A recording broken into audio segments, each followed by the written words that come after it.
तैयार रहिए। स्टार्ट।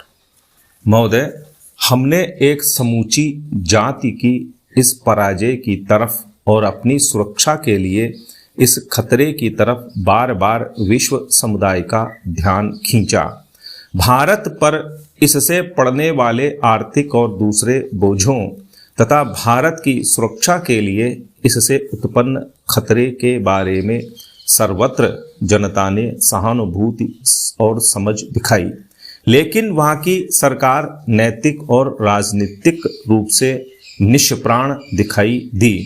देर से ही सही इस्लामाबाद को वह समझाने बुझाने की कोशिश का कोई असर नहीं हुआ कि वह कुछ ऐसी कार्रवाई करे जिससे स्थायी हल निकल जाए।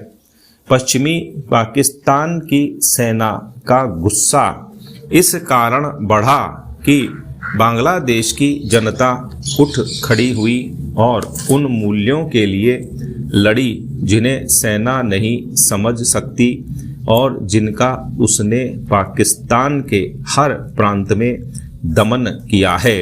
जैसे जैसे मुक्ति वाहिनी की क्रियाशीलता बढ़ती गई, पश्चिमी पाकिस्तान की सेना अधिक निराश तथा क्रूर होती गई। हमारी परंपरा अत्याचारी का साथ देने की नहीं बल्कि पीड़ितों का साथ देने की रही है। इसी वजह से उसका गुस्सा हम पर उतरा है। पश्चिमी पाकिस्तान ने बांग्लादेश के विरुद्ध अपने आक्रमण को भारत के विरुद्ध पूरे युद्ध में बदल दिया है। युद्ध में भी उतने धैर्य और संयम की आवश्यकता होती है जितनी शांति में। पाकिस्तान का सैनिक शासन सांप्रदायिक तनाव और आंतरिक झगड़े करने की आशा से संदेह और अफवाहों के बीज बोने की पूरी कोशिश करेगा। हमें एकता और अपने ऊंचे लक्ष्य का भाव बनाए रखना होगा। पैरा, हमें लंबे संघर्ष के लिए तैयार रहना होगा। खेती और उद्योगों में अधिक उत्पादन ही वह नींव है जिस पर प्रतिरक्षा टिकती है। जवानों के साहस और लड़ने की क्षमता को किसान, कामगार, कारीगर और व्यापारी वर्ग की निष्ठा का सहारा मिलना चाहिए। व्यापारी वर्ग पर एक खास जिम्मेदारी है कि वह जमाखोरी या मुनाफाखोरी के लालच में ना पड़े।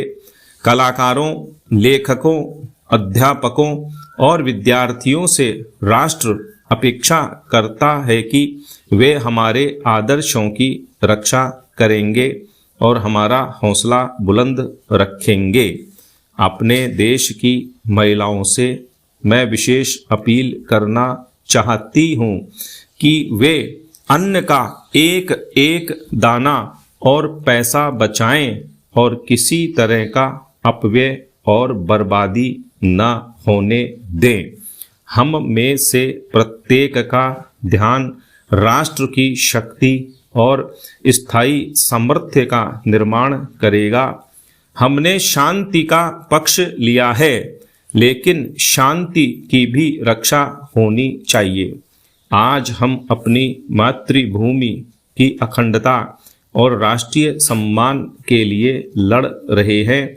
असीम कठिनाइयों के होते बांग्लादेश के लोगों ने जिस बहादुरी से संघर्ष किया है, उसने स्वाधीनता आंदोलनों के इतिहास में एक नया अध्याय जोड़ दिया है। इससे पहले उन्होंने चुनावों में एक महान विजय प्राप्त की थी और पाकिस्तान के राष्ट्रपति के पाकिस्तान के प्रधानमंत्री बनने के अधिकार को भी स्वीकार कर लिया था। हम कभी नहीं जान पाएंगे कि यदि यह उदार रुख और यथार्थवादी रवैया सच्चा था तो बाद में ऐसा क्या हुआ जिससे वह यह धोखे और खुली घृणा में बदल गया। स्टॉप।